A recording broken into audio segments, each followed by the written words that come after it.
Hare Krishna. So మనము సత్వ రజస్ తమో గుణములు ఏ విధంగా ప్రతి యుగంలోనూ మారుతున్నాయి అనేటువంటి విషయాన్ని చూసాము.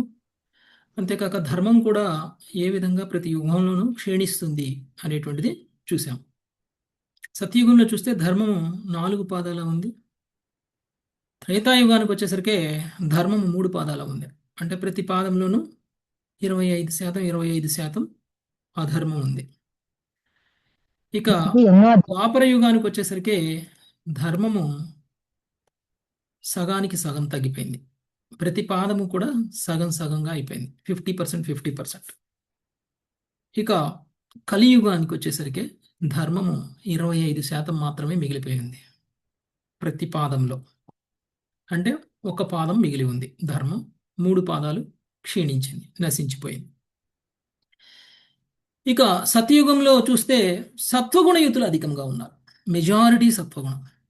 ఎవరో ఒకళ్ళిద్దరు తమో గుణంలో రజో గుణంలో ఉంటే ఉండొచ్చు, కానీ మెజారిటీ సత్వగుణంలో ఉన్నారు. త్రేతాయుగానికి వచ్చేసరికి సత్వగుణం, రజోగుణం, సత్వగుణయుతులు కూడా ఎక్కువ ఉన్నారు త్రేతాయుగం. యాక్చువల్గా చూస్తే సత్ సత్యయుగంలో సత్వగుణం కాదు, శుద్ధ సత్వగుణంలో ఉన్నారు. సత్వగుణం అంటే అక్కడ శుద్ధ సత్వగుణం. త్రేతాయుగానికి వచ్చేసరికి సత్వగుణయుతులు ఎక్కువగా ఉన్నారు. కానీ ఆ,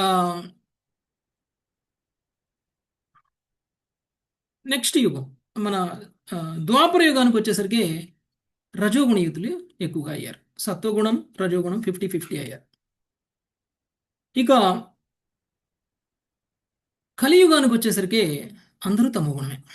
సత్వగుణంలో ఏ కొద్ది మంది ఉన్నారు, ఏ కృష్ణ చైతన్యంలో ఉన్న వాళ్ళు తప్ప మిగిలిన ఎవరు కూడా సత్వగుణంలో లేరు. అలానే వర్ణాలు కూడా చూసినట్లయితే సత్యయుగంలో అందరూ బ్రాహ్మణ వర్ణంలో ఉన్నటువంటి వాళ్ళు, లేదంటే క్షత్రియ వర్ణం. క్షత్రియ వర్ణం కూడా తక్కువ, అందరూ బ్రాహ్మణ వర్ణం. ఇక త్రేతాయుగానికి వచ్చేసరికి బ్రాహ్మణ క్షత్రియ,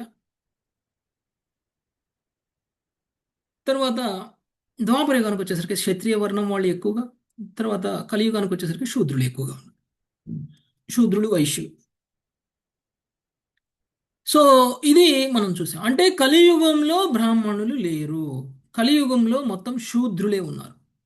కలియుగంలో ధర్మము 3 పాదాలు క్షీణించింది, ఒక పాదం మాత్రమే మిగిలిపోయింది. సో 3 అంతులు నశించిపోయింది.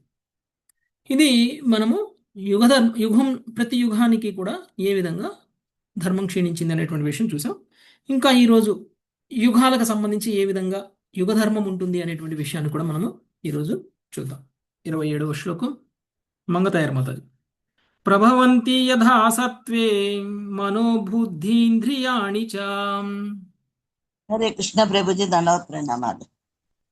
ప్రభవంతి యదా సత్వే మనోబుద్ధి ఇంద్రియాణి చ తథా కృతయుగం విద్యా జ్ఞానే తపసి యదృచి. తదా కృతయుగం విద్య జ్ఞానే తపసి యదృచి. మనసు బుద్ధి ఇంద్రియములు సత్వగుణమునందు సుస్థిరములైనప్పుడు ఆ సమయమును సత్యయుగముగా నెరగవలెను. అప్పుడు జనులు జ్ఞానము తపస్సునందు రుచిని కలిగిందురు. హరే కృష్ణ. జై శ్రీ ప్రభుపాదుకి జై. ప్రభుపాదుల వారి భాష్యం. కృత అను పదమునకు నిర్వహింపబడినది లేదా వనరించబడినది అని అర్థము. ఆ విధముగా సత్యయుగమునందు ధర్మకార్యములు విధిగా నిర్వహించబడును. జనులు తపోజ్ఞానములందు మిక్కిలి రుచిని కలిగిందురు. కలియుగమునందును సత్వగుణములో ఉన్నవారు ఆధ్యాత్మిక జ్ఞాన సాధన యందు నియమితమైన తపోనిర్వహణమునందు రుచి కలవారే ఇందురు. మైదున వాంఛలు జయించిన వానికే ఈ మహోదాత్తమైన స్థితి సాధ్యమగును. హరే కృష్ణ. మనకి ధన్యవాదాలు భగవద్ ప్రభుజీ. మనకి భగవద్గీతలో శ్రీకృష్ణ భగవానుడు చెప్పారు, మన శత్రువు మన ఇంద్రియాలలో, మనస్సులో, బుద్ధిలో ఉన్నారు అని. ఎవరు ఆ శత్రువు? కామము. కామం. సో ఎవరైతే కామాన్ని జయించి ఉంటారో వాళ్ళు సత్వగుణయుతులై ఉంటారు. ఓకే. సత్వగుణంలో ఉన్నటువంటి వ్యక్తి పుణ్యకర్మలు చేస్తారు, భగవద్భక్తి చేయగలుగుతారు. అంటే భగవంతుడికి సంబంధించినటువంటి జ్ఞానం మనకు అర్థం కావాలి అని అంటే మనం ముందు సత్వగుణానికి రావాలి. అందుకనే మన ఆహారపు అలవాట్లు, మన యొక్క జీవన శైలి అన్నీ కూడా సత్వగుణయుతంగా ఉండడానికి అవసరమైన విధంగా మార్చుకుంటున్నాం. ఎవరైతే మార్నింగ్ లెగుస్తారో వాళ్ళు సత్వగుణంలో ఉన్నట్లు. ఎవరైతే 8 అయినా 9 అయినా లేవరో వాళ్ళు తమో గుణంలో ఉన్నట్లు. ఎవరైతే రాత్రి 10 అయినా పడుకోరో వాళ్ళు రజోగుణంలో ఉన్నట్లు. ఎవరైతే 10 తర్వాత కూడా ఇంకా బార్లలో బీర్లు తాగుతూ ఉంటారో వాళ్ళు తమో గుణంలో ఉన్నట్లు. ఓకే, అంటే మందు తాగేవాళ్ళు. ఎప్పుడూ నిద్రపోతూ ఉండేవాళ్ళు కూడా తమో గుణంలో ఉన్నట్లు. ఎవరైతే సమయానికి మించి, అవసరానికి మించి కష్టపడతారో వాళ్ళందరూ కూడా రజోగుణంలో ఉన్నట్లు. మరి తమో గుణంలో, రజోగుణంలో ఉన్నటువంటి వాళ్ళు భగవద్భక్తి సేవ చేసేటువంటి అవకాశమే లేదు. వాళ్ళకి ఇంతకుముందు మనం చెప్పుకున్నట్లు పొద్దున్నే లేచిన కాడి నుంచి నైట్ పడుకునేంత వరకు బిజీగానే ఉంటారు. ఆఫీస్ పనుల్లో, వ్యాపారం పనుల్లో, వాళ్ళ వృత్తి పనుల్లో చాలా చాలా బిజీగా ఉంటారు. వాళ్ళకి భగవద్భక్తి, భక్తియుత సాధన అనేటువంటిది వాళ్ళ జీవితంలో ఒక ముఖ్యమైనటువంటి విషయం కానే కాదు. పొద్దున్నే లేచి జపం చేయడము, లేదు అంటే కనీసంగా ఆ, మన ఆచార వ్యవహారాల ప్రకారంగా ఇంతకు ముందు మన పూర్వజులు ఏ విధంగా అయితే పూజలు పురస్కారాలు చేస్తారో అది కూడా చేయరు. అది చేసే సమయం కూడా ఉండదు. అది చేస్తే కూడా సమయం వృధా అనుకుంటారు. సో ఆ విధంగా పూర్తిగా బిజీగా ఉండే వ్యక్తికి ఇంకా ఎక్కడ భగవద్భక్తి వస్తుంది? ఎక్కడ అంటే రజోగుణ ప్రభావంలో ఉన్నటువంటి వ్యక్తి మాత్రమే అలా ఉంటారు. రజోగుణ ప్రభావంలో ఉన్నటువంటి వ్యక్తి భక్తి చేయలేరు. అయితే మనకు కనుక భక్తుల సాంగత్యంలో ఉంటే మనకున్నటువంటి రజోగుణ ప్రభావం మన మీద తగ్గకపోయినప్పటికీ మనకున్నటువంటి రజోగుణాన్ని భక్తియుత సేవలో వాడుకోవచ్చు. ఒకవేళ మన మీద ఉన్నటువంటి గుణ ప్రభావాన్ని మనం పూర్తిగా తగ్గించలేకపోతే మన మీద ఉన్నటువంటి గుణ ప్రభావాన్ని ఏ విధంగా భక్తియుత సేవలో వాడాలి అనేటువంటి విషయాన్ని కనుక ప్రయత్నం చేసినట్లయితే కొంతవరకు మనము పురోగమించవచ్చు. అయితే మనం అందరం కూడా చేయాల్సినటువంటి ప్రయత్నం వల్ల ఏమిటి అని అంటే ఏ విధంగా మనం సత్వగుణయుతం కావాలి అనేటువంటిది మనం చేయాల్సినటువంటి ప్రయత్నం. దానికే మనం పొద్దున్నే లేవడం, భక్తుల సాంగత్యం తీసుకోవడం, శాస్త్రం చదవడం, శ్రవణం కీర్తనం చేయడం, మంగళహారతి చేయడం, తర్వాత శాస్త్ర అధ్యయనం చేయడం, ఇవన్నీ కూడా మనల్ని మనం సత్వగుణంలో ఉంచుకోవడం కోసం. దానికి తోడు ప్రసాదాన్ని మాత్రమే స్వీకరించడం, భగవంతుడికి ప్రసాదాన్ని ఆఫర్ చేయడం, మనం ప్రసాదాన్ని స్వీకరించడం. అదే మనం తమోగుణ రజోగుణయుతమైనటువంటి ఆహార పదార్థాలు తిన్నాం అనుకోండి, బాగా వేడిగా బాగా కారంగా ఉండేటువంటి ఆహార పదార్థాలు, లేదు అంటే కుళ్ళిపోయినటువంటి ఆహార పదార్థాలు. కుళ్ళిపోయిన ఆహార పదార్థాలు మేము ఎందుకు తింటామండి అని అనొచ్చు. తింటాం మనం. రాత్రి చేసిన అన్నం మిగిలితే పొద్దున ఏం చేస్తామండి? సద్దన్నం తింటాం. అది కుళ్ళిపోయిన అన్నం తింటమే. ఓకే, సో అది మనలో తమో గుణాన్ని పెంచుతుంది. లేదంటే రైస్ తాలింపు చేసుకొని తింటాం. ఏదో ఒక రకంగా దాన్ని వేస్ట్ చేయకుండా ఏదో ఒక రకంగా కన్జ్యూమ్ చేస్తాం. కానీ మనకు తెలియంది ఏంటి అంటే అలా చేయడం వల్ల మనలో సత్వగుణం కోల్పోతున్నాము అనేది. మన ఆహార పదార్థాలు, మన ఆహారపు అలవాట్లు మన మన రజోగుణంలో తమో గుణంలో ఉంచేలాగున్నాయి. వేడి వేడిగా తింటాం, పొగలు రావాలా తినేటప్పుడు, రైస్లో ఇంచి, ఇడ్లీలో ఇంచి పొగలు రావాలా. పొగలు వస్తేనే మనకి తినడానికి టేస్ట్గా ఉంటుంది. స్పైసీగా తినాలి, వేడిగా కాకుండా కారంగా కూడా తినాలి, మసాలాలు ఎక్కువ వేసుకొని తింటాం. ఇవన్నీలో కూడా మనలో రజోగుణ తమోగుణ ప్రభావాన్ని పెంచుతుంది. సో ఇక తమోగుణ ప్రభావంలో మనం ఉంటున్నాము అంటే దానికి కారణం కూడా మన ఆహార పదార్థాలే, మన ఆహారపు అలవాట్లే. మనము సద్దన్నం తింటాం, లేదు అని అంటే మాంసాహారం తింటాం. ఇది కూడా మనల్ని తమో గుణంలో ఉంచుతుంది. ఎక్కువగా మాంసాహారం తినేటువంటి వ్యక్తులు ఎక్కువగా నిద్రపోతారు. వాళ్ళ శరీరం యాక్టివ్గా ఉండదు, వాళ్ళ చైతన్యం చాలా షార్ప్గా ఉండదు. అది సత్వగుణయుతమైనటువంటి ఆహారం తినేటువంటి వాళ్ళ, ఆకుకూరలు, కూరగాయలు తినేటువంటి వ్యక్తుల యొక్క జ్ఞానం చాలా గొప్పగా ఉంటుంది. వాళ్ళు చాలా షార్ప్గా ఆలోచిస్తారు, బ్రెయిన్ కూడా చాలా షార్ప్గా ఉంటుంది. అంతేకాదు వాళ్ళు వాళ్ళు భక్తియుత సేవ చేయడానికి అనుకూలమైనటువంటి స్వభావాన్ని కలిగి ఉంటారు. కాబట్టి అంటే ఏంటి? వాళ్ళ కామము ఇంద్రియాలలో లేదు, వాళ్ళ కామము మనస్సులో లేదు, వాళ్ళ కామము బుద్ధిలో లేదు. ఈ మూడు ప్లేస్లే కామం ఉండేటువంటి ప్లేస్: ఇంద్రియాలు, మనస్సు, బుద్ధి. అంటే కామం ఇంద్రియాల్లో లేకపోవడం ఏమిటి? కొంతమంది ఏదైనా అందంగా ఉంటే చూద్దాంలే అనుకుంటారు. కొంతమంది అందమైన వస్తువుని చూడనే చూడకూడదు అని కాళ్ళు దూరంగా పెట్టుకుంటారు, కళ్ళు మూసేసుకుంటారు. ఎందుకు? అంత అందమైన దాన్ని మనం చూడటం ఎందుకు? దాన్ని చూసిన కాడి నుంచి మనం ఎక్కడో మనసు పీకుతా ఉంటుంది.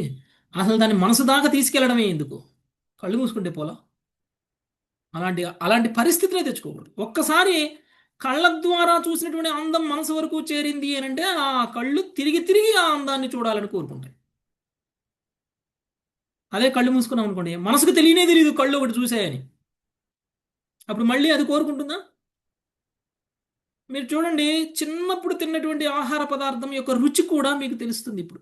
మీరు చిన్నప్పుడు ఎప్పుడో 5 ఏళ్ళప్పుడు 6 ఏళ్ళప్పుడు మీ మదర్ ఏదో మంచి రుచికరమైనటువంటి ఆహారం ఏదో తయారు చేసి పెట్టింది. దాన్ని మళ్ళీ 20 ఏళ్ళు, 25 ఏళ్ళు, 30 ఏళ్ళ వరకు మీరు తినలేదనుకోండి. 31వ ఏడు ఎవరైనా తింటుంటే దాన్ని చూశారనుకోండి. అప్పుడు మీరు 5 ఏళ్ళు 6 ఏళ్ళప్పుడు మీ మదర్ మీకు పెట్టినప్పుడు ఉన్న రుచి గుర్తొస్తుంది మీకు. వస్తుందా రాదా? అంటే మనసులోకి గనక ఒక్కసారి వెళ్ళాయి అంటే అవి ముద్రించబడతాయి. అవి చాలా బలంగా నాటుకుంటాయి.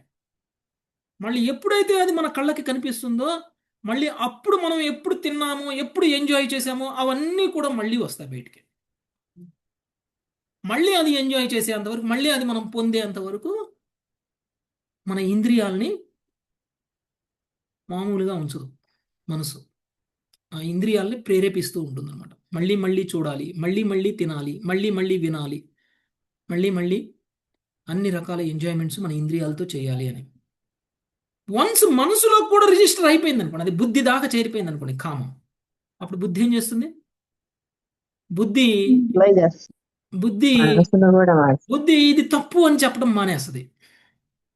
బుద్ధి ఇది తప్పు అని చెప్పడం మానేస్తుంది. ఏదో ఒక రకంగా పర్లేదు తినొచ్చు.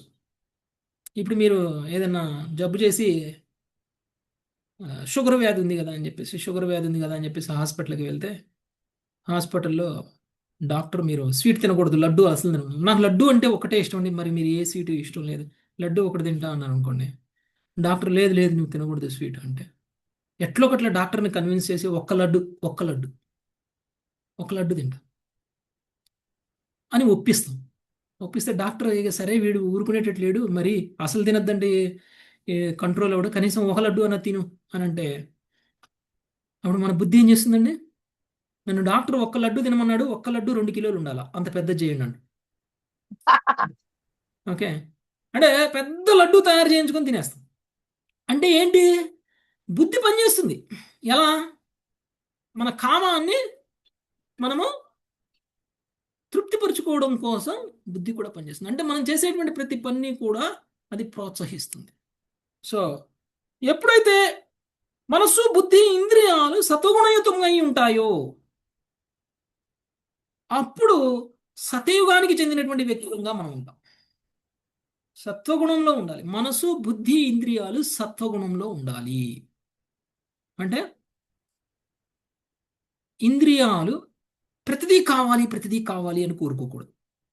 మనసు ప్రతిదాన్ని, భగవంతుడి భక్తికి సంబంధించినటువంటి ఏదైనా సరే మనసు దాన్ని ధ్యానం చేయడం మానేయాలి.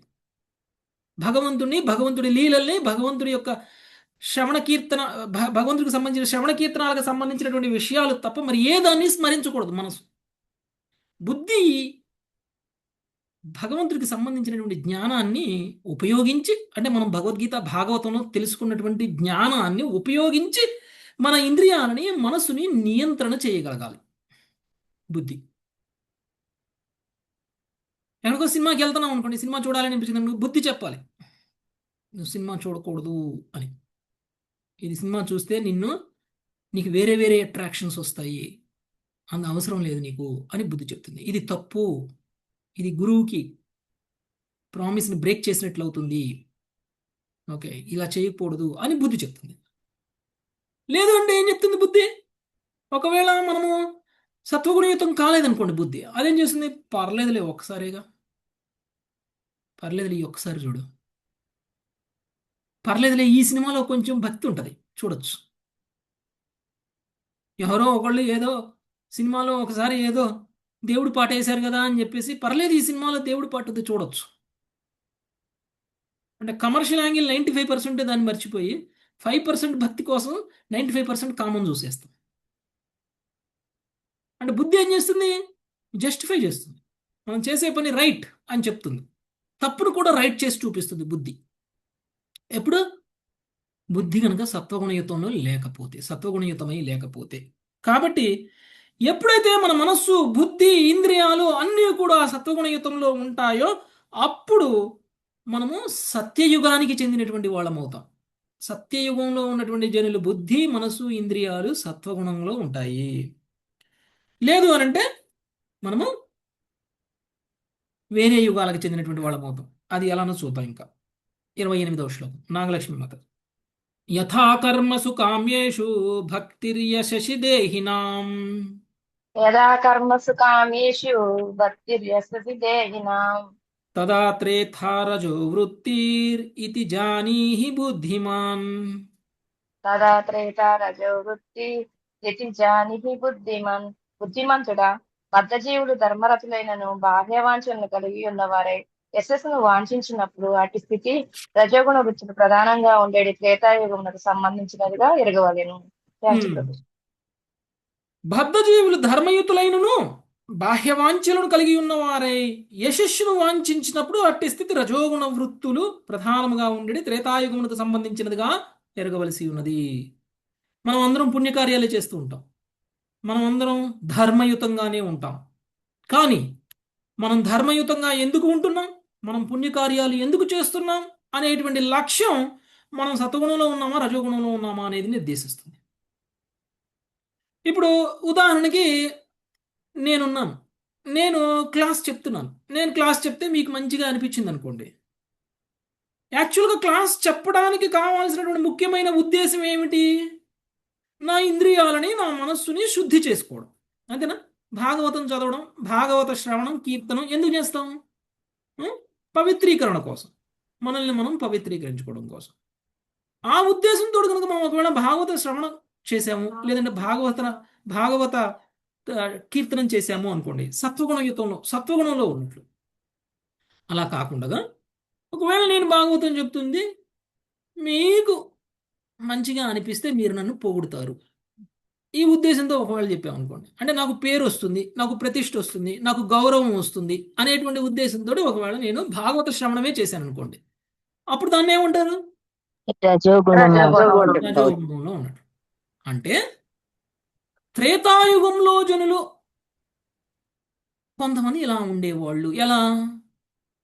చూడడానికి బయటికి మంచి వాళ్ళలా కనిపిస్తారు, చూడడానికి బయటికి పుణ్యాత్ముల్లా కనిపిస్తారు, చూడడానికి అందరూ కూడా ధర్మపరుల్లా కనిపిస్తారు. కానీ వాళ్ళ లక్ష్యం పేరు ప్రతిష్ట, వాళ్ళ లక్ష్యం పేరు ప్రతిష్ట. అలాంటి వ్యక్తి యశస్సుని వాంఛించి అలాంటి పనులు చేస్తారు. కాబట్టి అలాంటి వాళ్ళు రజోగుణ స్థితిలో ఉన్నట్లు అని చెప్తున్నారు. నెక్స్ట్ 29 సుజాత మాతాజీ. యథా లోభస్త్వ సంతోషో మానోదంభోధమత్సరః యథా లోభస్వ సంతోషో మానోదంభోతమత్సరః కర్మణాం చాపి కామ్యానాం ద్వాపరం తద్రజస్తమం. కర్మణాం చాపి కామ్యానాం ద్వాపరం తద్రజస్తమః. లోభము, సంతోషం లేకుండుట, మిథ్యాగర్వము, కపటము, ఈర్ష్య వీటితో పాటు స్వార్థపూరిత కర్మల పట్ల ఆకర్షణ ఎప్పుడు ప్రధానములగునో ఆ సమయము రజస్తమముల నుండి మిశ్ర మిశ్ర మిశ్రగుణ ప్రధానమగు ద్వాపర యుగమగును. హరే కృష్ణ ప్రభు చేదండి ప్రణామం. లోభము సంతోషము లేకుండుట, మిథ్యాగర్వము, కపటము, ఈర్ష్య వీటితో పాటు స్వార్థపూరిత కర్మల పట్ల ఆకర్షణ ఎప్పుడు ప్రధానములగునో ఆ సమయము రజస్తమములయన్నిడి మిశ్రమ గుణ ప్రధానమగు ద్వాపర యుగమగును. ద్వాపర యుగంలో రజస్తమో గుణాల మిశ్రమంలో ఉంది. అంటే ఇక్కడ మిథ్యాగర్వం కనిపిస్తుంది, కపటత్వం కనిపిస్తుంది, స్వార్థపూరితమైనటువంటి కర్మలు కనిపిస్తాయి. ఓకే, సో అలాంటి కర్మలు ఎప్పుడైతే ప్రధానంగా ఉంటాయో అప్పుడు రజస్తమో గుణాల మిశ్రమంలో ఉన్నట్లు ఇది ద్వాపర యుగ సమయంలో జరిగినది అని చెప్తున్నాను. నెక్స్ట్ 30వ శ్లోకం లావణ్యమాత. యథా మాయానృతం తంధ్రా నిద్రాహింసా విషాదనం యదా మాయానృతం తంద్ర నిద్రా హింసా విషాదనం శోకమోహ భయం ధైన్యం సకలిస్తామస స్మృతః శోకమోహ భయం దైన్యం సకలిస్తామసః స్మృతః. మోసము, అసత్యము, సోమర్తనము, నిద్ర, హింస, విషాదము, శోకము, మోహము, భయము, దైన్యము ఎప్పుడు ప్రధానములగునో అప్పుడు అది తమో గుణ యుగమైనట్టి కలియుగము. భాష్యము. కలియుగం నందు జనులు దాదాపుగా లౌకికపరాయణులై ఆత్మానుభూతి పట్ల కించిత్తైనను అభిరుచిని కలిగి ఉండదు. హరే కృష్ణ ప్రభుజీ, ధన్యవాదాలు. మోసము, అసత్యము, సోమరితనము, నిద్ర, హింస, విషాదము, శోకము, మోహము, భయము, ధైన్యము ఎప్పుడు ప్రధానమగునో అప్పుడు తమోగుణయుతమైనటువంటి కలియుగము. కలియుగంలో లక్షణాలు ఇంతకుముందు మనం చదువుకున్నాం. ప్రతి వ్యక్తి ఇంకొకరిని మోసం చేయాలనే ఉద్దేశంతోనే ఉంటాడు. ఎవరైనా మన దగ్గరకు వచ్చి మంచిగా మాట్లాడితే నమ్ముతామండి మనం? నమ్ముతాం. మంచిగా మాట్లాడే వ్యక్తి కూడా మోసం చేయాలనే ఉద్దేశంతోనే మంచిగా మాట్లాడతాడు. మనతో ప్రేమగా ఉండేది కూడా మనల్ని మోసం చేయాలని కలియుగంలో కదా. ఎవరినైనా సరే ఏదో ఒక రకంగా చిన్న మోసమో పెద్ద మోసమో చెయ్యాలి అనే ప్రయత్నం చేస్తారు. ఇది కలియుగం యొక్క లక్షణం. ఓకే, కలియుగంలో అసత్యం మాట్లాడకుండా కేవలం సత్యం మాత్రమే మాట్లాడే వాళ్ళు ఎవరైనా ఉన్నారా? వాళ్ళు కలియుగంలో ఉండాల్సిన వాళ్ళు కాదు. ఓకే, వాళ్ళు పొరపాటున కలియుగంలోకి వచ్చినట్టు. మనకు అసలు ఎవరైనా ఉన్నారా అలాంటి వాళ్ళు? సత్యుగానికి పంపించేద్దాం ఇటు నుంచి. ప్రభుజీ అలా మాట్లాడితే ఏప్రిల్ 1 లో ఏమైందో అలా అవుతుంది. అలా మాట్లాడితే ఏమవుతుంది? ఏప్రిల్ 1 మూవీలో రాజేంద్ర ప్రసాద్ కి ఎలా అయిందో అలా అవుతుంది ఇప్పుడు. ఏం సినిమాలో? ఏప్రిల్ 1 ఇప్పుడు గుర్తొచ్చింది. ఏప్రిల్ 1 విడుదల. ఏప్రిల్ 1 విడుదల. ఓకే, అవును అవును ప్రభుజీ, అలా అవుతుంది సత్యుగం. ఆయన ఓన్లీ సత్యమే మాట్లాడతాడా? ఎస్ ప్రభుజీ. ఆయన ఎన్ని ప్రాబ్లమ్స్ ఎదుర్కొన్నాడు? చాలా చాలా ప్రాబ్లమ్స్ ఎదుర్కొంటాడు. ఏది చూసినా చెప్పాల్సి వచ్చేది పాపం. అది ఒక నెల గడువు పెడితే ఎదుర్కొన్నాడు. అలాంటి వాళ్ళు కావాలి అని అనుకోవద్దంటే అన్ని అబద్ధాలే మాట్లాడాలా?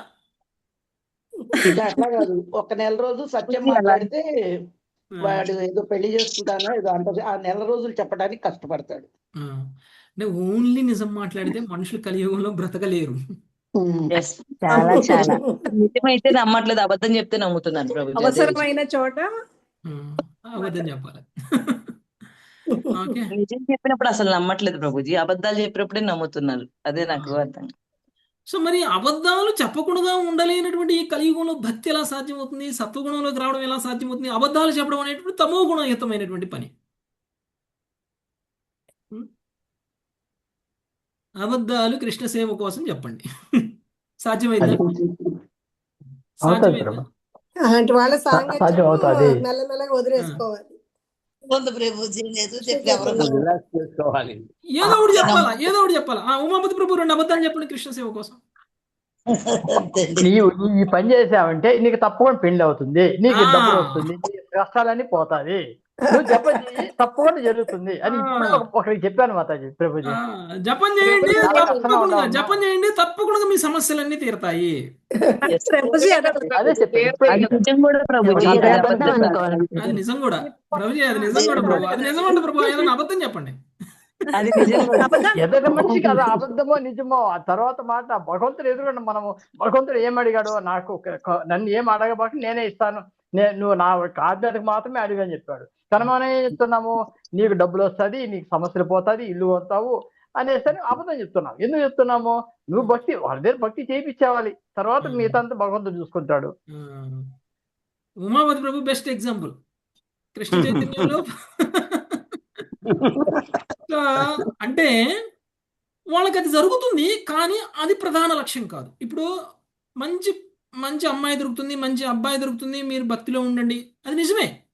కాకపోతే ఆ భక్తి అనేటువంటి ఒక ముఖ్య లక్ష్యం కేవలం ఆ మంచి అమ్మాయి మంచి అబ్బాయి దొరకడం కాదు, ఇంకా ఉత్తమ లక్ష్యం ఉంది. దాన్ని మనం దీన్ని ఏం చేస్తాం, ఎర్రగా వేస్తాం అనమాట. ఇది ఎర్రగా వేస్తే దీనికోసం భక్తులకు వచ్చేస్తారు. దీనికోసం వాళ్ళు ఉత్తమమైనటువంటి లాభాన్ని పొందుతారు. వాళ్ళ మంచి కోసమే అబద్ధం చెప్తాం. వాళ్ళ మంచి కోసం, వాళ్ళ యొక్క ప్రయోజనార్థం, స్వార్థం లేకుండా వాళ్ళని ఉద్ధరించడం కోసం అబద్ధం చెప్తే అది కృష్ణ చైతన్యంలో చెప్పినటువంటి అబద్ధం అయితే అది సత్యంతో సమానం. ఓకే. పైగా ఉమాపతి ప్రభు లాంటి విశుద్ధ భక్తులు చెప్పారనుకోండి, ఆయన చాంటింగ్ చేసినందుకు కాకపోయినా ఉమాపతి ప్రభు చెప్పినందుకైనా కానీ మంచి అబ్బాయి మంచి అమ్మాయి దొరుకుతారు. అయ్యో వద్దు వద్దు ప్రభు, వద్దు ప్రభు, నాకొద్దు ప్రభు. మా ప్రభుజీకి ఇచ్చేద్దాం, కానీ మా గురువుకి, దీక్షా గురువు కానీ ఆయన ద్వారా దీక్షా గురువుకి, అంతేగాని నాకెందుకు ప్రభుజీ. భక్తుల మాట నిజం చేస్తాడు కదా భగవంతుడు. భక్తులు మాట భగవంతుడు నిజం చేస్తాడు కదా, అందుకు. ఓకే. సో ఆ విధంగా. సో మెయిన్ ఎవరికైనా సరే ఏదైనా సరే చాంటింగ్ చేస్తే మీకు ఈ మంచి జరిగిద్ది ఆ మంచి జరిగిద్ది అని చెప్తాం కదా మనం చెప్పినందుకు చేస్తారు భగవంతుడు, వాళ్ళు చాంటింగ్ చేసినందుకు కాదు. అవును. ఓకే. సో నిర్భయంగా అబద్ధాలు చెప్పొచ్చు కృష్ణ చైతన్యంలో. ఈ అబద్ధాలన్నీ సత్యాలు అయిపోతాయి. ఇప్పుడు అబద్ధాలు ఆడి ఒక పెళ్లి చేయమన్నారు. నిర్భయంగా. ఓకే. సో కాబట్టి ఇవన్నీ కూడా తమోగుణయుతమైనటువంటి తమోగుణ లక్షణాలు, ఇవన్నీ కూడా కలియుగంలో ఉంటాయి. ఓకే. కలియుగం లక్షణాలు ఉన్నాయి. మోసము, అసత్యము, సోమరితనం. పొద్దున పని చెప్తే సాయంత్రం చేస్తాం, ఎప్పటికప్పుడు రేపటికి పోస్ట్ పోన్ వేస్తాం. ఈ అలొద్దులే రేపు చేద్దాంలే. ఎంతమంది అంటారండి ఈ పని రేపు చేద్దాం, ఇప్పుడే చేద్దామని ఎంతమంది అనుకుంటారు ఏదైనా? అందరూ రేపు చేద్దాం అనుకున్నారు. ప్రభుజీ మీరు చివరికి మనం భక్తి కూడా రేపు అంటున్నాం, అవునా కదా? అవును, ఒక్కొక్కసారి అలాగే అవుతుంది. మొన్ననే జరిగింది నాకు ఒక సంఘటన. ఓకే. మేము 28వ తారీఖు పానీహట్టి వెళ్తున్నాం కదా, దానికి ఒకళ్ళకి ఫోన్ చేశాను నేను, మాతాజీ మీరు కూడా రండి, రెగ్యులర్గా మా సెంటర్కి వచ్చే ఆవిడే ఫోన్ చేశాం. పక్కన కూడా హస్బెండ్ ఉన్నాడు. హస్బెండ్ పర్మిషన్ ఇవ్వట్లేదండి అని చెప్పింది. సరే మీ హస్బెండ్కి ఇవ్వండి, నేను మాట్లాడతా అన్నాను. వాళ్ళ హస్బెండ్కి ఇస్తే వాళ్ళ హస్బెండ్ అన్నారు, మాకు ఇంకా చాలా వయసు ఉందండి ఇవన్నీ చేయడానికి, మాకు బాధ్యతలు ఉన్నాయి, ఇప్పుడు బాధ్యతలు చేసుకోవద్దంటారా, మాకు మిగిలిందే ఒక సండే మేము ఇంట్లో పనులు చేసుకోవడానికి, ఆ ఒక్క సండే అయినా మనల్ని చేసుకొని మా పనులు, ఇంకా మాకు చాలా వయసు ఉంది, ఇంకా మేము అంత పెద్దవాళ్ళం ఏం కాలేదు, ఇంకా మేము మిడిల్ ఏజే, ఇంకా చేయడానికి చాలా సమయం. అంటే భక్తిని కూడా మనం పోస్ట్ పోన్ చేస్తున్నాం. నిజమైన సోమరితనం అంటే ఇదే. భౌతికమైనటువంటి కర్మలు ఇప్పుడే చేయాలి, నిన్నటితో కూడా చేయాలి, రేపటితో కూడా చేయాలనుకోవడం కాదు సోమరితనం అంటే. నిజమైన సోమరితనం అంటే భవిష్యత్తులో భక్తి చేద్దాంలే, భవిష్యత్తులో చాంటింగ్ చేద్దాంలే, ఇంకా నేను అనుభవించాల్సిన సమయం ఉంది, అనుభవించాల్సిన సమయం అయిపోయిన తర్వాత చేద్దాంలే ఇవన్నీ అని అనుకోవడమే నిజమైన సోమరితనం, అవునా కదా? రేపటికి జపం చేయడం పోస్ట్ పోన్ చేసేవాడు నిజమైన సోమరి. ఈ రోజు మాలలు రేపు చేద్దామని అనుకునేవాడు సోమరి. అది కేవలం తమో గుణంలో ఉంటేనే సాధ్యమవుతుంది. ఓకే. అది కేవలం తమో గుణంలో ఉన్నటువంటి వాళ్ళు మాత్రమే చేస్తారు. తర్వాత హింసలు కూడా చేస్తారు. తమో గుణంలో ఉన్నటువంటి వాళ్ళు హింసలు కూడా చేస్తారు. హింస మనం యాక్చువల్గా హింస గురించి కనుక మనం మాట్లాడాలంటే కృష్ణ చైతన్యంలో ఏమేమి చేస్తున్నాం మనం హింసలు అనేటువంటి విషయం మనకి క్లియర్గా తెలిసిపోతుంది కృష్ణ చైతన్యంలో ఉన్నటువంటి వ్యక్తికి. మాంసభక్షణ చేయడం కూడా హింసే, తమో గుణంలో ఉన్న వాళ్ళే చేస్తారు. మాంసభక్షణ చేసినటువంటి ఒక జీవిని, ఒక జంతువుని నిర్దాక్షిణ్యంగా చంపి తినే వ్యక్తి ఒక మనిషిని చంపడా అండి ఎంత కష్టం. ఒక సినిమాలో ఒక డైలాగ్ ఉంటుంది, ఒక పీక కోయడం అంటే నాకు ఒక కోడిని చంపింది అంతో సమానం అని. ఉందా సినిమా డైలాగు? రోజు కోడిని చంపేవాడికి మనిషిని చంపడం కూడా కోడిని చంపిన ఫీలింగే వస్తుంది. సో ఇవన్నీ కూడా హింసను ప్రేరేపిస్తుంది. అంటే ఎక్కువగా మనము మాంసాహారం తినడం వల్ల మనలో హింసా ప్రవృత్తి అనేటువంటిది పెరుగుతుంది. విషాదము, శోకము, మోహము, భయం. మనం ఎంత గొప్పగా ఉన్నా, ఎంత సంపాదించినా, ఎంత డబ్బు ఉన్నా కానీ ఎప్పుడు చూసినా ఏడుస్తూనే ఉంటాం. ఎప్పుడు చూసినా ఏడుపు. కొంతమందిని చూస్తే వీడు ఎప్పుడు ఏడుస్తున్నాడు, వీడు ఏడుపు కొట్టుడు అంటాం మనం. వీడికి ఏం తక్కువైందని ఎప్పుడు చూసినా ఏడుస్తూనే ఉంటాడు అంటాం. ప్రతిదీ సమస్యే, ప్రతిదీ భయమే. కాలు కదిలిస్తే భయం, బస్సు ఎక్కాలంటే భయం, బస్సు దిగాలంటే భయం. సో అలాంటి అది కూడా తమో గుణం. ఎక్కువ భయపడకూడదండి. ఎక్కువ భయపడే వాళ్ళు తమో గుణంలో ఉన్నట్టు. భయాన్ని జయించాలి. ఎప్పుడు కూడా ఏడుపు కొట్టు ఉండకూడదు. ఉన్నదాంతో సంతృప్తిగా ఉండాలి. భగవంతుడు మనకి ఏమి ఇచ్చారో దాంతో మనం సుఖంగా సంతోషంగా ఉంటే భగవంతుడు ఇంకా ఇస్తారు. అలా కాకుండా నాకేమి ఇచ్చాడు, నాకేమీ ఇవ్వలేదు, నాకు జన్మలో నేను అనుకున్నది ఏమీ జరగలేదు, ఎంతసేపటికి నెగిటివ్నే ఆలోచిస్తూ ఉంటారు కొంతమంది. ఎంత వచ్చినా సరే ఎంతసేపటికి నెగిటివ్నే ఉంటుంది. అది తమో గుణం. అలా ఉండకూడదు. తమో గుణాన్ని జయించాలి అని అంటే మన అలవాట్లు మనం తెలుసుకోవాలి. మన అలవాట్లలో ఉన్నటువంటి తమోగుణయుతమైనటువంటి అలవాటు ఏది ఉందో దాన్ని మార్చుకోవాలి. లేకపోతే అంటే నెగిటివ్గా మాట్లాడడం, నెగిటివ్గా ఉండడం, ఎంత ఉన్నా లేదు అనడం, ఎంత సుఖంగా ఉన్నా కానీ ఎదుటివాడి సుఖం కంటే మాకు తక్కువే ఉంది అనడం, ఇలాంటివన్నీ నెగిటివ్ మెంటాలిటీ అనమాట. ఎప్పుడు చూసినా కానీ విషాదంలోనే ఉంటారు, ఎప్పుడు చూసినా కానీ ఏడుస్తూనే ఉంటారు, ఎప్పుడు చూసినా కానీ ఇతరుల మీద స్వార్థం, ఇతరుల మీద ద్వేషం, ఇతరుల మీద అసూయ కలిగి ఉంటాం. ఇదంతా కూడా తమో గుణం. ఇది కలియుగంలో ఎక్కువగా ఉంటుంది అని అంటున్నారు. ఓకే, నెక్స్ట్ 31వ శ్లోకం. రోజా మాతాజీ. తస్మాత్ క్షుద్రదృశో మర్త్యా క్షుద్ర భాగ్య మహాశనా. తస్మాత్ క్షుద్రదృశో మర్త్యా క్షుద్ర భాగ్య మహాశనః.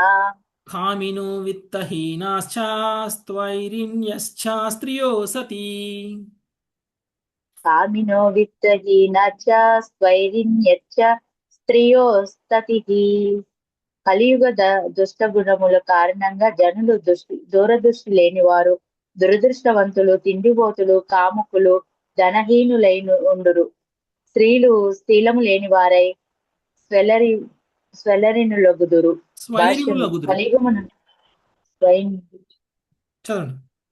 భాష్యము. కలియుగమునందు కొందరు మేధావులు వ్యక్తిగత స్వాతంత్రమును కోరు వారై మైదున సంకరతను సమర్థించుతురు.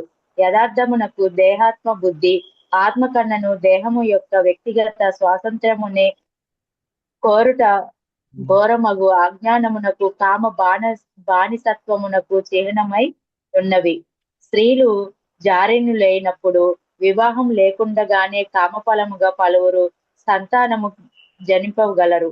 వారందరూ మానసికంగా ప్రతికూలమైనటి పరిస్థితులలో పెరగగా మానసిక రోగుల సమాజము వృద్ధి చెందును. ఈ లక్షణములు ఇప్పటికే గోచరించుతున్నవి. కలియుగ దుష్ట గుణముల కారణంగా జనులకు దూరదృష్టి లేని వారు ఒకరు. దూరదృష్టి ఎంతమందికి లేదండి దూరదృష్టి? అందరూ ముందు జరగబోయే దాని గురించి ఆలోచించి సంపాదిస్తూనే ఉన్నారు కదా ప్రభు, తమ వాళ్ళకి, తమ పిల్లలకి, అందరికీ. అది దూరదృష్టి ఉన్నట్టేగా మరి. అంతేగా. దూరదృష్టి అంటే రాబోయే జన్మను ఉత్తమంగా చేసుకోవటానికి, ఈ జన్మలో మనం మన తరం గురించి ఆలోచించట్లేదు, మన తర్వాత తరాల గురించి, మన తర్వాత వాళ్ళ తరాల గురించి కూడా ఆలోచించి సంపాదనలు చేసి పెడుతున్నాము. భవిష్యత్తులో మనం ఎలా సేఫ్ గా హ్యాపీగా ఉండాలి అని ఆలోచిస్తున్నాము. మరి దూరదృష్టి లేకపోవడం ఏంటి? దీని పట్ల ఉంది, భౌతికమైన వాడి పట్ల ఉంది కానీ ఆధ్యాత్మికమైన వాడి పట్ల లేదు. ఆధ్యాత్మికంగా లేదు. ఆధ్యాత్మికంగా లేకపోతే దూరదృష్టి లేనట్ట. అంటే భౌతికంగా ఉంటే ఉన్నట్టు కాదు కదా. ఎందుకు? దూరదృష్టి అంటే ఏంటి? దూరదృష్టి అంటే నేను చనిపోయేంత వరకు సుఖంగా ఉండాలంటే నేను ఇప్పుడు ఏం చేయాలి, అది దూరదృష్టి కదా. దాన్ని అన్ని రకాలుగా వాడచ్చు.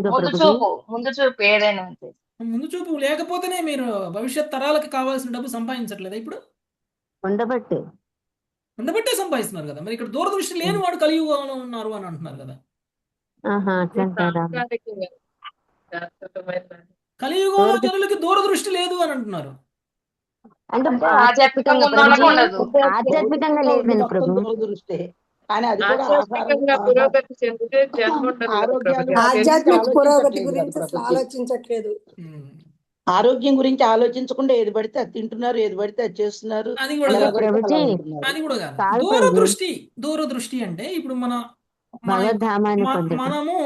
మనము అంటే ఈ శరీరం కాదు కాబట్టి మనము అంటే ఆత్మ కాబట్టి ఆత్మ యొక్క ఆయు పరిమాణం ఎంత? ఎంత ఒక 50 ఏళ్ళ శాశ్వతమైంది. ఆత్మకు ఆయుర ఆత్మ పరిమాణం ఆత్మ శాశ్వతమైనది. నిత్యం. దీన్ని శాశ్వతమైనది. ఏమంటున్నారు? దానికి అసలు లేనిది. ఆత్మ ఎప్పటికీ మరణించదు కదా. మరణించదు. అవును. అదే కదా. ఆత్మ ఉన్నది ఎప్పటికీ అంటే శాశ్వతమైనది. సనాతనమైనటువంటి ఆత్మ అనంతకాలం పాటు ఉంటుంది. అనంత కాలంలో 100 సంవత్సరాలు ఎంత? లెక్కే లేదు. మనం ఏం చేస్తున్నాం? 100 సంవత్సరాలకే సెక్యూర్ చేసుకుంటున్నాం మన లైఫ్ని.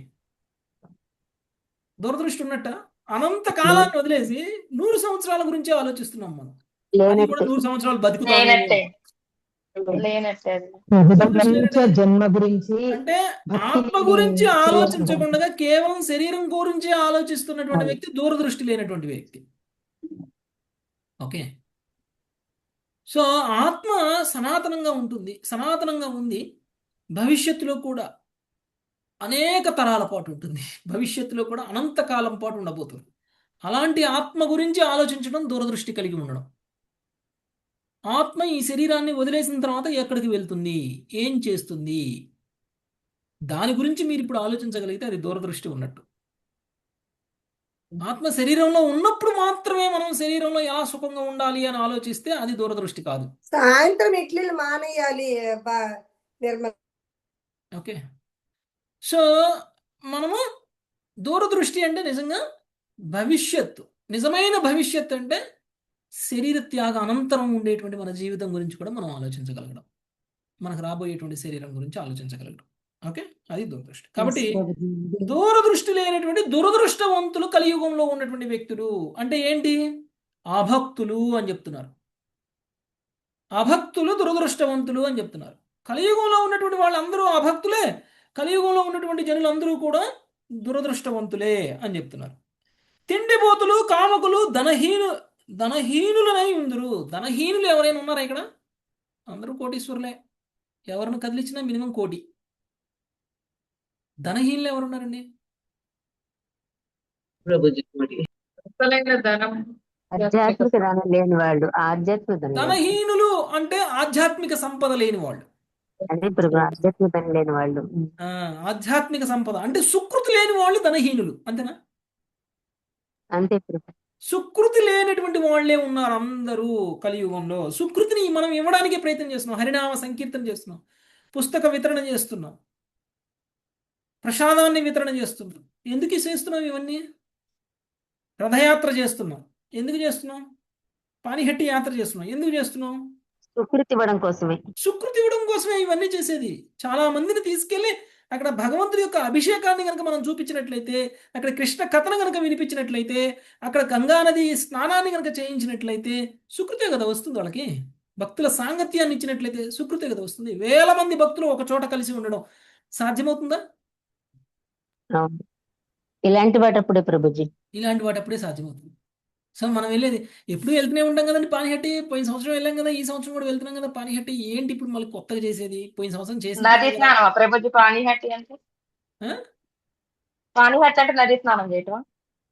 పానిహట్టి స్పెషాలిటీ మీకు చెప్పలేదా? మహత్యం చెప్పారు ప్రభుజీ, లాస్ట్ టైం అంతమంది చెప్పారు. నిత్యానంద ప్రభు యొక్క కృప ఏ విధంగా మనకి లభిస్తుంది అనేటువంటిది పానిహట్టి యాత్ర. అంటే పానిహట్టి అనేటువంటిది అది ఆ ప్లేస్ పేరు మాయాపూర్లో, ఓకే, నవద్వీప్ ధామంలో. అక్కడికి వెళ్తారు నిత్యానంద ప్రభు. అక్కడికి వెళ్ళినప్పుడు రఘునాథ్ దాస్ గోస్వామికి ఏ విధంగా ఆయన మర్సీ చూపించారు. అంతేగా రఘునాథ్ దాస్ గోస్వామి కదా? ఎస్ ప్రభు, ఎస్ ప్రభు. ఏ విధంగా రఘునాథ్ దాస్ గోస్వామి నిత్యానంద ప్రభు యొక్క కృపను పొందారు అనేటువంటిది ఒక లీల. ఆ లీలను మనం ప్రతి సంవత్సరం స్మరించుకుంటాం. అందుకనే మనం మన దగ్గరలో ఉన్న నదీ స్నానానికి వెళ్ళి అది పానిహట్టి యాత్రగా భావిస్తాం. Okay, Chidadahi festival, Chidadahi. Okay, so ఆ పండుగ చేసుకుంటాం మనం. అది చాలా గొప్పది. అంటే ఒకరోజు మనం చెప్పుకుందాంలేండి చిడాదహి ఫెస్టివల్ గురించి, లేదంటే పానిహట్టి యాత్ర గురించి ఒకరోజు చెప్పుకుందాం, స్పెషల్ క్లాస్. మాదిరిమాత చెప్తున్నారు ప్రభుజీ, ఇప్పుడు ప్రతి సంవత్సరం ముందు చెప్తున్నారు. రేపు మంగళవారం చెప్పమని చెప్తానులే. రేపు మంగళవారమేగా, రేపు చెప్పండి. ఓకే. సో సో మనము ఈ సుకృతిని ఇవ్వడం కోసం ఇవన్నీ చేస్తున్నాం. మనం ఏదో లాభం పొందాలని. అది ఇంకా పైగా ఎందుకు చేస్తున్నాం ఇలా ప్రతి సంవత్సరం అని అంటే, 1000 మంది భక్తులని ఒకేసారి కలిసేటువంటి, సాంగత్యం పొందేటువంటి అవకాశం, రోజంతా కృష్ణ చైతన్యంలో ఉండేటువంటి అవకాశం. పొద్దున్న లేచిన కాడ నుంచి సాయంత్రం ఇంటికి వచ్చేంత వరకు కృష్ణ చైతన్యంలో కీర్తన, స్మరణ, లీల, శ్రవణం, ప్రసాద సేవనం, భగవంతుడి యొక్క అర్చా విగ్రహ ఆరాధన, గంగా స్నానం, ఇవన్నీ ఎలా ఉంటుంది?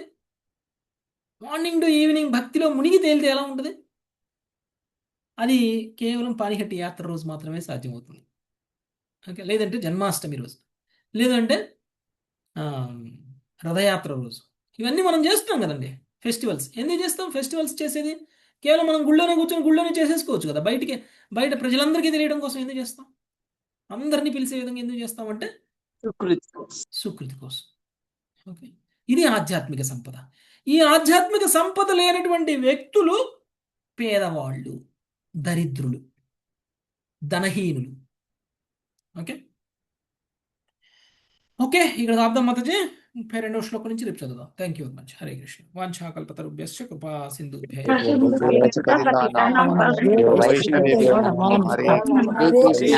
హరే కృష్ణ. హరే రామ హరే హరే.